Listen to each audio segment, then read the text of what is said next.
برد كندا ما ينفع معاه كان الجرينتا التونسية.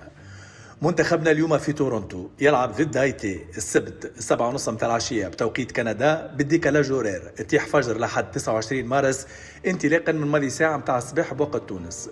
الموعد الجاي باش يكون ضد كندا أولى ساعات نهار 1 أفريل تحديدا نص الليل ونص بوقت تونس. في طقس ما يتعداش 3 درجات.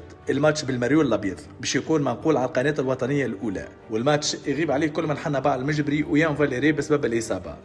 لكن اهم من كل شيء الكلام الكبير اللي قاله مدرب المنتخب صبري اللموشي: هايتي، كندا، النمسا والا بلجيكا، ما يهمش شكون المنافس.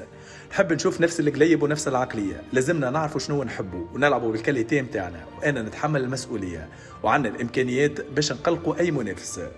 وزاد أكد اللموشي: ماتش هايتي مش ودي نحضروا به للمونديال، ما فماش كادوات، نحاربوا على كل ماتش. نعطيكم رأي. هذا هو الخطاب اللي فيق المجموعة، خطاب فيه مسؤولية، ثقة وشخصية. هكيكا تبدأ تبني منتخب كبير، وإن شاء الله يأكدوا هذا اللموشي. توا نحب نسمعكم، باش تسهروا تصبحوا وتتفرجوا على الماتش وإلا لا؟ وجماعة كندا جاوبوني، حاضرين وإلا لا؟ اكتبونا في الكومنتات.